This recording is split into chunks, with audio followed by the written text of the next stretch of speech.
তৈরি হয়ে গেছে আমার হোমমেড ড্রেস। এই হাতাটার মধ্যে দিয়েছি এরকম, আর একটার মধ্যে দিয়েছি আরেকটা ডিজাইন।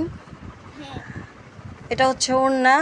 ওড়নার এই ডিজাইনটা এর আগের ভিডিওতে দেওয়া আছে, চাইলে আরেকটা বার দিয়ে দিব।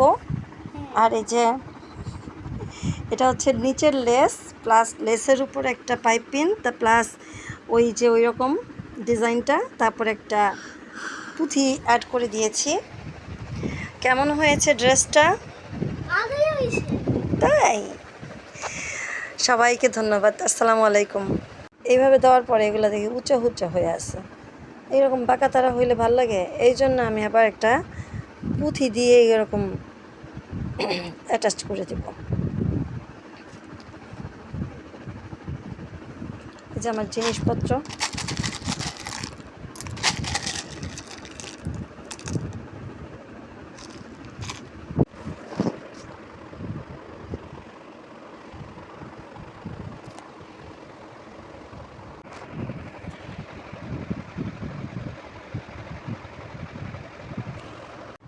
প্রায় শেষ পর্যায়ে ড্রেস।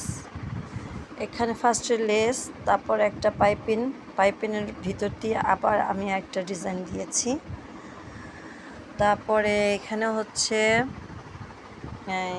বুকের মাঝখানটায়, আর এখানে হচ্ছে হাতায়। লেসটা না দিলেও হয়তো, আপনারা ইচ্ছা করলে অন্য ডিজাইনও করতে পারেন। এখানে দুইটা ডিজাইন ইউজ করা হয়েছে, একটা হচ্ছে এই ধরনের ডিজাইন, আর এটা হচ্ছে এই ধরনের ডিজাইন। মানে দুই রকমের ডিজাইন এখানে তৈরি করা হয়েছে। ড্রেসটা কেমন লাগতেছে আপনারা জানাবেন। ভালো লাগলে একটা লাইক দিবেন, সাবস্ক্রাইব করবেন। ধন্যবাদ। এই দিন যাবৎ ভাবতেছিলাম এরকম একটা ডিজাইন করব, কিন্তু কিভাবে করব সময় পাচ্ছিলাম না। দেন আজকে সময় পেলাম, শুক্রবার, রেডি করে আপনাদের সামনে হাজির করব। দেখবেন কেমন লাগে। অ্যাট ফার্স্ট আমি চিকেন কাপড় নিয়েছিলাম সামনে দেওয়ার জন্য, পরবর্তীতে কি মনে করে আবার লেসটা দিলাম।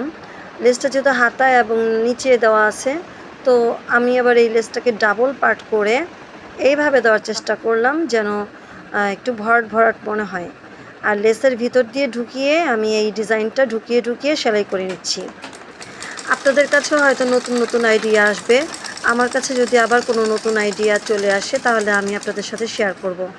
আর এই রকম করে ডিজাইন আমরা সবাই ঘরে তৈরি করতে পারি, শুধু আমাদের একটু মনের ইচ্ছাটাই আসল। চেষ্টা থাকলে উপায় হয়, চেষ্টা করলেই আপনি পারবেন। আপনার মনের ভিতরে একটা থাকতে হবে যে আমি পারবো। একটা ডিজাইন দেখাচ্ছি, নেক্সট আরেকটা ডিজাইন দেখাই দিব। গত 15 দিন আগে আমি সাদা কাপড় নিয়ে আসছিলাম, গজ কাপড়। দেন আমি আমার ঘরে থাকা কাপড় দিয়ে এই ডিজাইনটা করছিলাম। তারপরে আমি ওই হলিডে মার্কেট থেকে এই ওড়নাটাও পেয়েছিলাম। যেহেতু ওড়নাটার মধ্যেও সাদা কালো প্রিন্ট আছে, এই জন্য আমি সাদা কাপড়ের সাথে সাদা কালো ওড়নাটা ম্যাচিং করে ড্রেসটা বানাচ্ছি। আপনারা হয়তো বুঝতেই পারবেন না যে এটা হাতে তৈরি কোনো ড্রেস, মনে করবেন যে মার্কেট থেকে কিনে নিয়ে আসছি। আমি অত ভালো নিখুঁত কাজ করতে পারি না, যেহেতু আমার 8 থেকে 10 ঘন্টা ডিউটি করা লাগে। প্লাস শুক্রবার দিন সময় পেলে আমি সেই সময়টা এই আমার পার্সোনাল কাজগুলোতে ব্যবহার করি। আর দয়া করে কেউ আমার হাতের আঙুলের দিকে তাকাবেন না, নখের দিকে তাকাবেন না, কাজের দিকে তাকান। কী কাজ করতেছি, ভালো কাজ কিনা সেটাই বড় কথা। আমি মডেল না যে আমার নখগুলো বড় বড় রাখতে হবে। আর আমার ছোটোবেলা থেকেই নখ দাঁত দিয়ে কাটার অভ্যাস। এটা খুব বদ অভ্যাস, কিন্তু আমি এখনও ছাড়তে পারি নাই। এই যে হয়ে গেল আমার ডিজাইন। নেক্সট টাইমে ভালো কোনো ভিডিও নিয়ে হাজির হব ইনশাল্লাহ। ধন্যবাদ।